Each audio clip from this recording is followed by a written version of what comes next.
Morning student, कैसे हैं आप लोग। आज मैं शुरू कर रहा हूँ क्लास 11 ह्यूमन फिजियोलॉजी का पार्ट शुरू कर रहा हूँ, जिसमें जो पहला चैप्टर है ह्यूमन फिजियोलॉजी का, उसे हम कहते हैं डाइजेशन एंड एब्जॉर्प्शन। तो डाइजेशन एब्जॉर्प्शन है क्या, हमें सबसे पहले समझना है डाइजेशन क्या होता है, उसमें डाइजेशन किस चीज़ का होता है, उसमें इंक्लूड करते हैं हम फूड। तो बेटा ये फूड जो है, आखिर फूड क्या होता है, देखो हम बिल्कुल बेसिक कंपोनेंट पढ़ाऊंगा, बिल्कुल कहते हैं ना फंडामेंटल ऑफ बायोलॉजी, बिल्कुल शुरुआत वाले पार्ट पढ़ाऊंगा आपको एक एक चीज़। हम उसमें ये देखना है कि हमारे एब्जॉर्प्शन होता है, डाइजेशन होता है, ये आखिर डाइजेशन किस चीज़ का होता है, डाइजेशन बेटा ये बताऊंगा आपको। तो आज जो मैं शुरू कर रहा हूँ बहुत इंपॉर्टेंट टॉपिक है फिजियोलॉजी का, ये फिजियोलॉजी क्या होती है वो बताऊंगा इंशाल्लाह आपको, ठीक है। तो सबसे पहले हम देखें आखिर ये डाइजेशन क्या है, और डाइजेशन के बाद में देखेंगे कि फूड क्या है। तो डाइजेशन के लिए मैंने एक छोटा सा यहाँ बोर्ड पे लिखा है, डाइजेशन मीन्स होता है कॉम्प्लेक्स मटेरियल का सिंपल फॉर्म में टूटना, यानी कि complex molecule converted into simple form, ठीक है। तो इसको हम कहते हैं डाइजेशन, यानी कि जैसे हम लोग रोटी खाते हैं, रोटी बोटी आलू चावल, ये जो भी फूड स्टफ है आपका, जो कि ऑर्गेनिक मटेरियल होता है हम उसको इंटेक करते हैं। तो हमारे मुंह में रखे हैं कुदरत ने, ऊपर वाले ने, अल्लाह ईश्वर ने क्या रखे, दांत रखे। तो ये दांत आखिर क्यों रखे, ये बड़े बड़े पार्टिकल्स को सिंपल फॉर्म में तोड़ता है, इसी को हम कहते हैं डाइजेशन। उसको जितना आप चबा कर खाएंगे इतना ही अच्छा वो डाइजेस्ट होगा, उतना ही अच्छा एब्जॉर्प्शन होगा। कहते हैं कि अगर रोटी को डायरेक्ट से अटक जाएंगे तो क्या होगा, दांतों का काम पेट को करना पड़ेगा, जो कि पेट पर स्वेलिंग आ जाएगी, सूजन आ जाएगी जिसे हम कहते हैं, और वो आपके लिए प्रॉब्लमेटिक हो सकता है, उसके इलाज पे चलता है। खैर दांतों का काम दांतों करने दीजिए, पेट का काम यानी कि इंटेस्टाइन का काम उसको करने दीजिए फिलहाल। तो अब हम जो शुरू कर रहे हैं वो ये देखें बेटा, सबसे पहले यहाँ मैं आपको सबसे पहले डाइजेशन बताऊँ फिर फूड बताऊंगा। तो यहाँ लिखा है डाइजेशन तो इसका है break down of complex food into simple form is called digestion. यानी कि दांतों का आपको पता लग जाएगा कि डाइजेशन क्या होता है, किसी भी कॉम्प्लेक्स मटेरियल का सिंपल फॉर्म में टूटना ही डाइजेशन कहलाता है। अब देखते हैं व्हाट इज फूड, खाद्य पदार्थ जिसे हम कहते हैं, हिंदी में कहते हैं।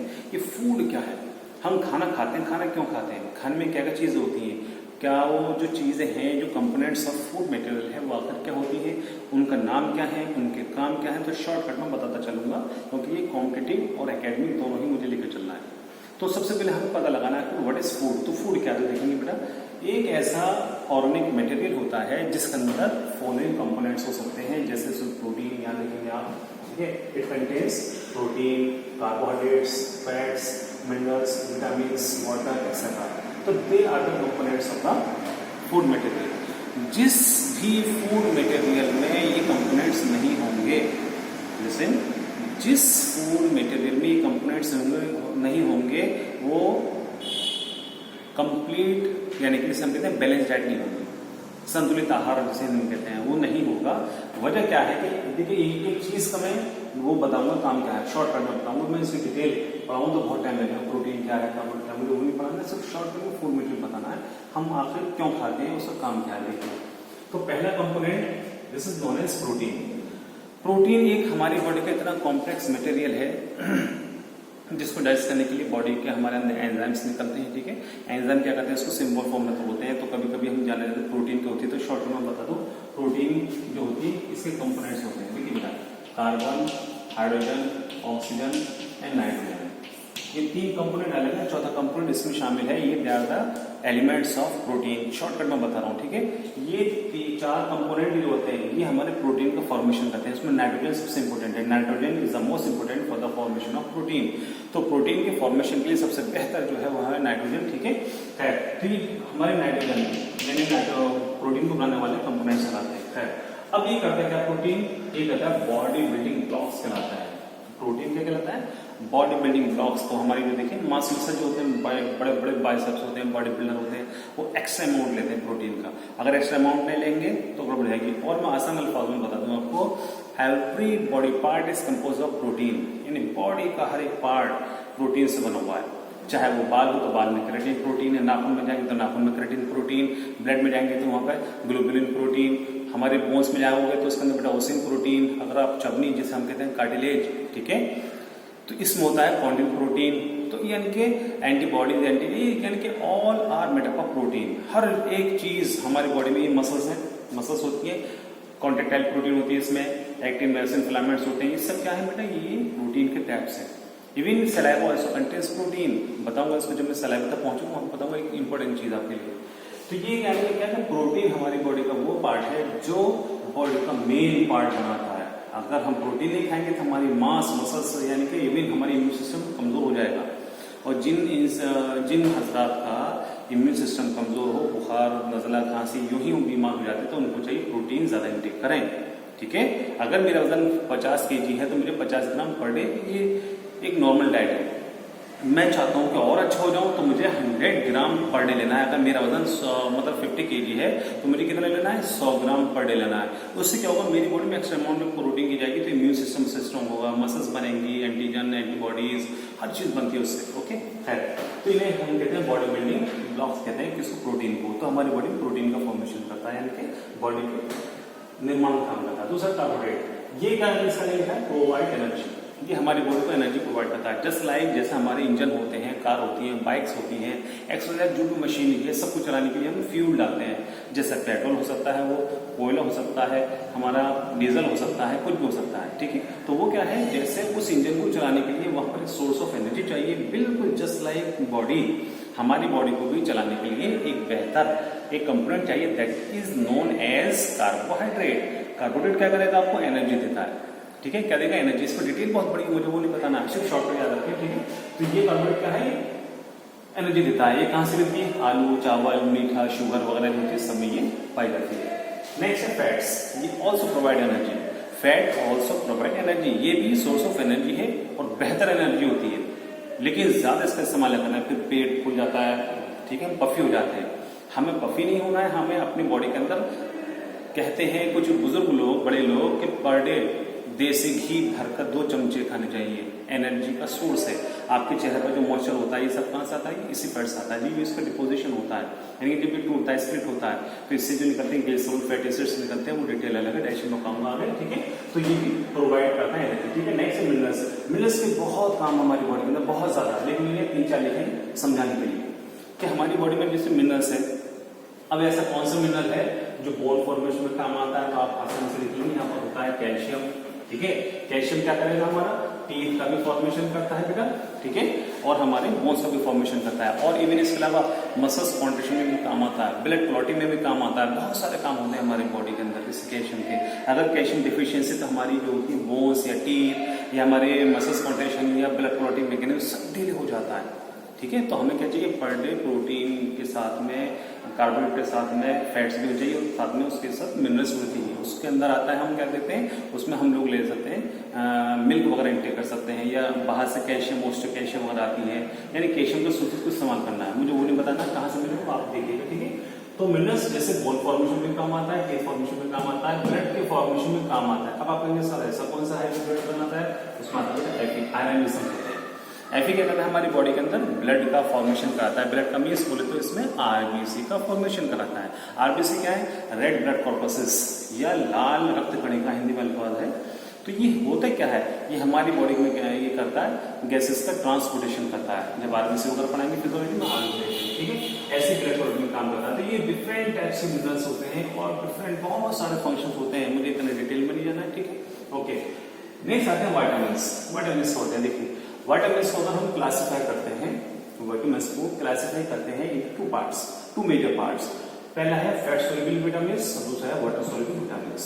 तो फैट सोल्युबल विटामिन्स कौन से होते हैं, वाटर सोल्युबल विटामिन्स कौन से होते हैं, तो एक एक को बहुत बारीकी से मैं बताऊंगा, बहुत शॉर्ट में मैं बताऊंगा, ध्यान में रखिएगा। ठीक है, तो देखिए फैट सोल्युबल विटामिन्स वो होते हैं जो फैट में डिसॉल्व हो जाते हैं, घुल जाते हैं। फैट में घुल जाने वाले विटामिन को कहते हैं फैट सोल्युबल विटामिन्स। उसके अंदर 4 विटामिन आते हैं, जिसको आसानी से आपको याद दिला दूं। यहां लिखा है मैंने ADE के, अटैक। तो याद रखना आपको अटैक के ऊपर, अटैक से बनता है अटैक। तो जहन में रखना है, जिसमें 4 तरह के विटामिन है, vitamin A, vitamin D, vitamin E, vitamin के। तो इसको अगर हम देखेंगे ADE के, तो अटैक से लगता है जस्ट लाइक अटैक।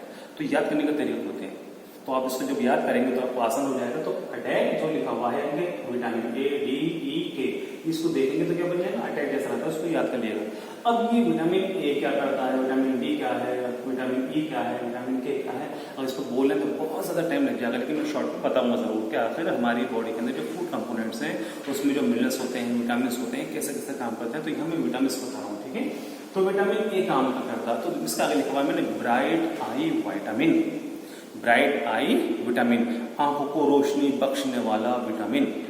ये आंखों को रोशनी कैसे बख्शता है? बिल्कुल बख्शता है। हमारी बॉडी के अंदर जो होते हैं, ये जो होते हैं कुछ ऐसे सेल्स होती है हमारी रॉड और कौन सेल्स होती है आंखों में, उन चीज का फॉर्मेशन कराता है। अगर हमारी बॉडी में ये विटामिन ए नहीं रहेगा तो उन सेल्स का फॉर्मेशन नहीं होगा और हम लोगों को नाइट ब्लाइंडनेस डिजीज हो सकती है। कौन सी डिजीज? विटामिन ए की डिफिशियंसी से हो जाएगी नाइट ब्लाइंडनेस डिजीज, जिसमें इंसान सूरज की रोशनी छिपने के बाद में दिखाई नहीं देता, ठीक है। और आपको याद रखना है कि रात में थोड़ा अंधेरा करके सोए, रोशनी में नहीं सोना है, क्योंकि रात में ऊपर वाले ने हमारी बॉडी के अंदर डेवलपमेंट करता है, हर सेल्स का फॉर्मेशन करता है। इसलिए ख्याल रखना है कि हमें अपनी जो होता है आराम, प्रॉपर रेस्ट जिसे हम कहते हैं, जरूरी होता है। प्रॉपर रेस्ट नहीं करेंगे तो हर बॉडी की मसल्स थक जाती है, तो फिर वर्किंग में डिस्टर्ब हो जाता है, वर्किंग है। तो विटामिन ए को ब्राइट विटामिन कहते हैं क्योंकि आंखों को रोशनी बख्शता है और हमें देखने में मदद करता है। दूसरा इसमें दे रखा है विटामिन डी, ठीक है। इसे केमिकल नेम में बताने बहुत ज्यादा डिटेल है, लेकिन मैं शॉर्ट कर रहा हूँ, ठीक है। विटामिन डी ये सनशाइन विटामिन कहलाता है। सनशाइन विटामिन यानी धूप की रोशनी से मिलने वाला फ्री ऑफ कॉस्ट विटामिन।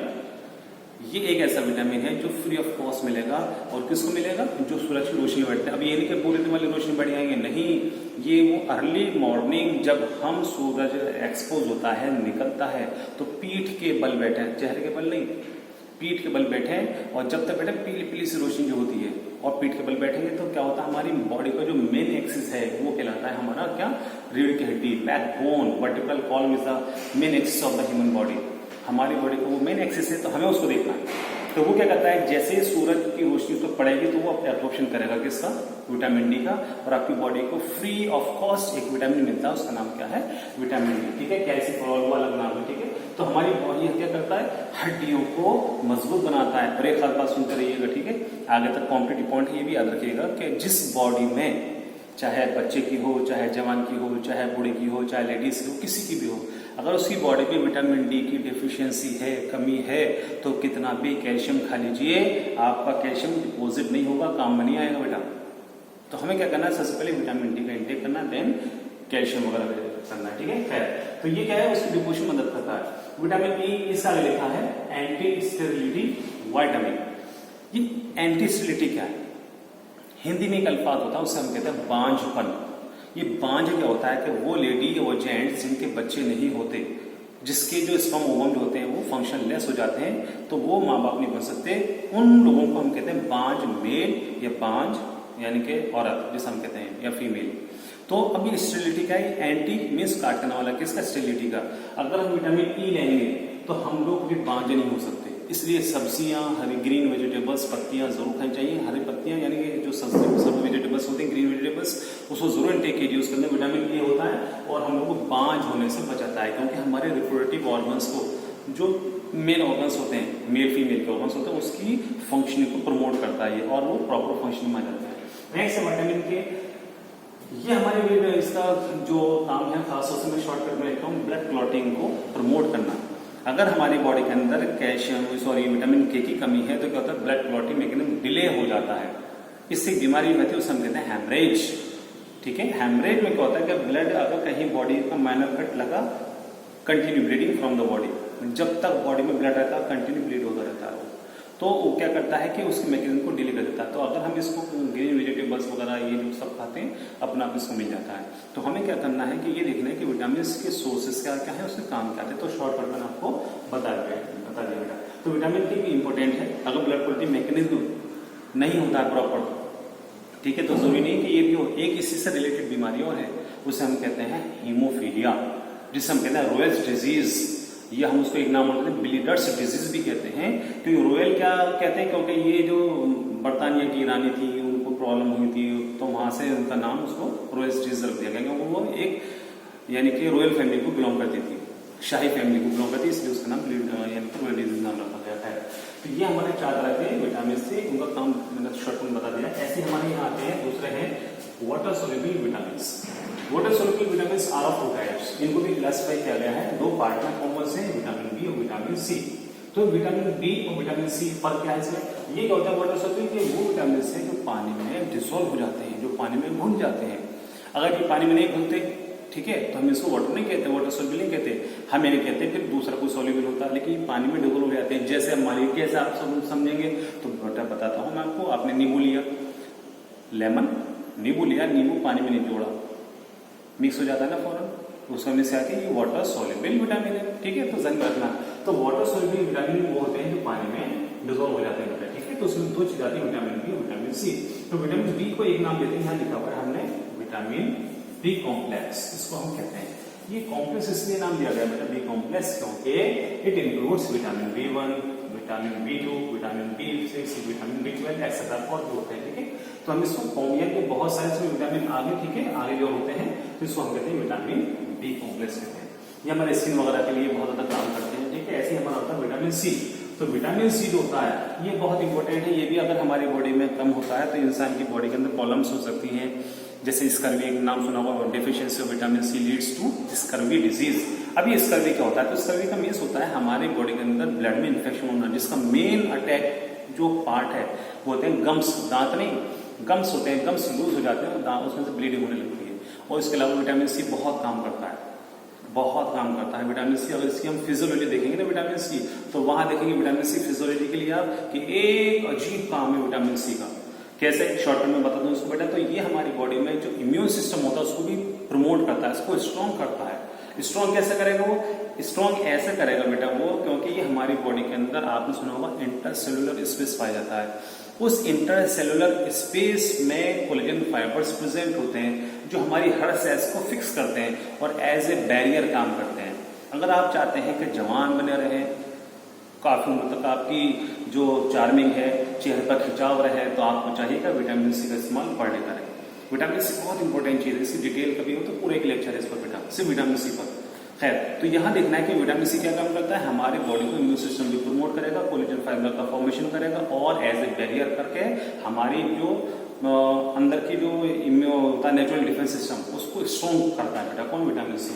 तो बहुत इंपॉर्टेंट चीज है, तो हमारे फूड में होते हैं, ठीक है।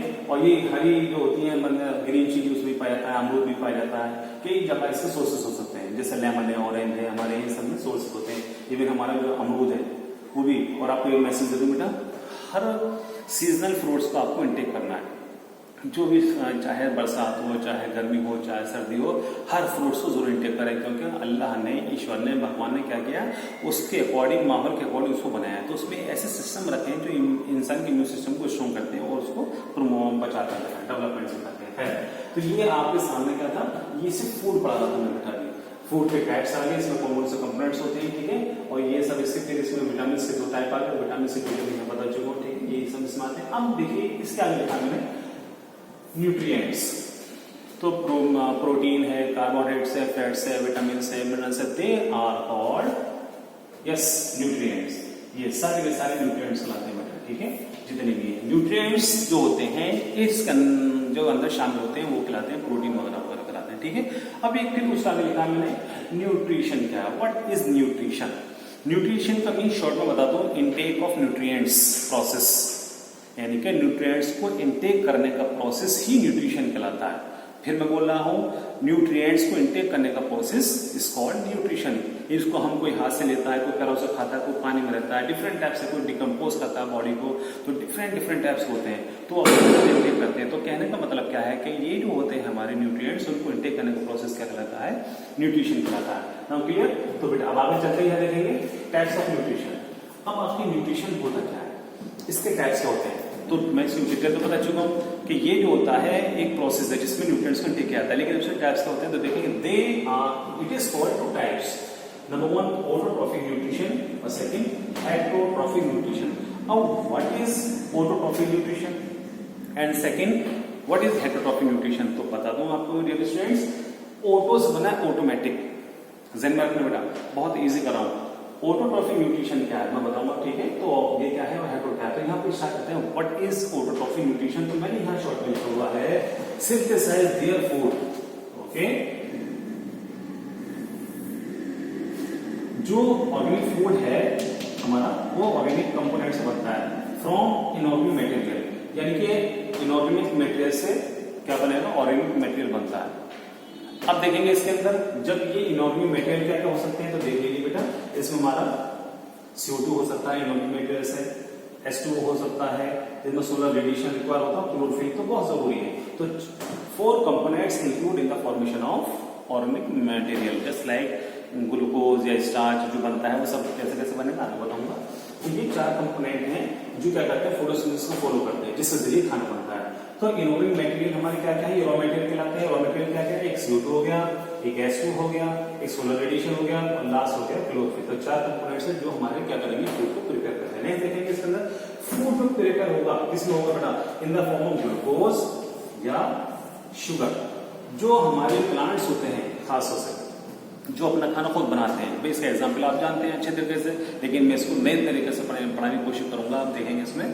तो यहाँ जो बता रहा हूँ कि जो अपना फूड प्रिपेयर करते हैं किस फॉर्म में करेंगे, ग्लूकोज में और शुगर की फॉर्म में बनाते हैं। आप जानते हैं CO2 मिल H2 मिल गया, ग्लूकोज का फॉर्मेशन हो गया। जब ग्लूकोज मॉलिक्यूल मिल जाते हैं, बहुत सारे ग्लूकोज मॉलिक्यूल मिल जाते हैं, तो फॉर्मेशन किस होता है, स्टार्च का हो जाता है। स्टार्च का है एक कॉम्प्लेक्स पॉलीसेकेराइड है, एक तरह का कार्बोहाइड्रेट है जिसमें अनलिमिटेड ग्लूकोज मॉलिक्यूल होते हैं, एक चेन बन जाती है।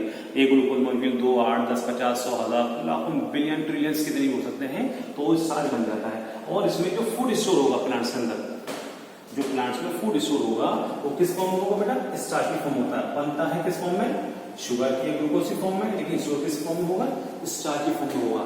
ये जो सब बनना है किसके जरिए बनता है, वो बनता है फोटोसिंथेसिस के जरिए। तो ये फोटोसिंथेसिस क्या, फोटो में होता है लाइट, लाइट के प्रेजेंस में बनता है सारा। कभी अंधेरे में कोई फोटोसिंथेसिस नहीं होता। ऑलवेज रिमेंबर, साफ बता रहा हूं, कभी भी अंधेरे में फूड में यानी फोटोसिंथेसिस नहीं होगा। फोटो से बनता है लाइट, ठीक है, जहां लाइट होगी वहां पर फॉर्मेशन होगा। अब ये जो होते हैं ये कौन करते हैं, ये फोटोसिंथेसिस ग्रीन ऑर्गेनिजम्स। ग्रीन का यहाँ पर ऑर्गेनिजम्स क्यों लिखा है, ग्रीन इसलिए लिखा है दे कंटेन्स क्लोरोफिल, जो ग्रीन कलर का पिगमेंट होता है जिसकी बेस पर ये काम करता है। तो इसमें स्पेशल क्या होता है, इसके अंदर क्लोरोफिल पाया जाएगा। अब ये क्लोरोफिल क्या है, देखिए क्लोरोफिल का काम क्या है, क्लोरोफिल का स्ट्रक्चर क्या है, इसका फॉर्मूला क्या है, वो बहुत ज्यादा डिस्कस नहीं करना, बहुत ज्यादा लेंदी मेरा लेक्चर हो जाएगा, लेकिन आप ध्यान में रखिएगा। ये क्लोरोफिल शॉर्ट में बता दूं, क्लोरोफिल क्या है, तो क्लोरोफिल यहाँ जाता है। देखिए हम इसको कहते हैं फोटोसिंथेटिक पिगमेंट कहते हैं इसको, क्या कहते हैं इसको, it is also known as photosynthetic pigment. और ये किस कलर में होता है, ये ग्रीन कलर का होता है बेटा, ठीक है। ये कहाँ पे आता है, इस लोकेशन पत्तियों में पाया जाता है, और ये ग्रीन स्टेम्स में होता है। जो नए नए से पत्ते निकलते हैं उसमें ग्रीन जो स्टेम्स होते हैं वहां पाया जाता है। फसल तो पत्तियों में भी ग्रीन, और जो तना होता है नया जो निकलता है नन्ना सा, ठीक है। और इसका जो मेन एलिमेंट एक आधा होता है, जैसे हमने बोला था कि हमारे जो कैल्शियम होता है स्पेशल कंपोनेंट होता है टी फॉर्मेशन में, बॉन्ड फॉर्मेशन में। ऐसे ही हमारा जो मेन कंपोनेंट है इस फॉर्मेशन में हेल्प करता है वो क्लोरोफिल के। तो मेन कंपोनेंट 11th एंट्रेंस में पूछा गया है और अदर कॉम्पिटिशन में पूछा गया है कि main elements of the chlorophyll that is known as magnesium. तो डियर स्टूडेंट्स याद रखना क्लोरोफिल क्या होता है, क्लोरोफिल एक फोटोसिंथेटिक पिगमेंट है जो क्या करता है, सोलर रेडिएशन को एब्जॉर्ब करता है। इसे डिटेल में आगे बताने वाला हूँ, ठीक है। फिलहाल आपके जो कोर्स में है वो ये है कि ऑटोट्रॉफिक की डिटेल इतनी नहीं है। जब मैं आपको प्लांट्स में जाऊंगा, ठीक है, तो वहां पढ़ाऊंगा, लेकिन मुझे पढ़ाना डाइजेशन एब्जॉर्प्शन। तो डियर स्टूडेंट्स बस ध्यान में रखना है कि क्लोरोफिल क्या करता है, सोलर रेडिएशन को एब्जॉर्ब करता है। जैसे सूरज की रोशनी पड़ेगी तो क्या करता है, ये एब्जॉर्ब करता है उसको, यानी कि खींच लेता है।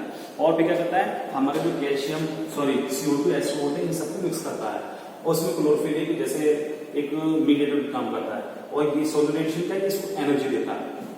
जैसे ही सोलर रेडिएशन पर गर्माई आएगी फौरन ये दोनों मिलते चले जाते हैं, और क्लोरोफिल एक मीडिएटर की तरह काम करा, मीडिएटर की तरह काम करा, वहां पर क्या बन जाता है, ग्लूकोज बन जाता है। डियर स्टूडेंट्स एक एक जो लाइन है, एक एक जो मैंने पढ़ा है उसको बार बार दोहराइए। अगर कुछ समझ में नहीं आता उसको बार बार पढ़िए, बार बार पढ़ के उसको और याद कीजिए।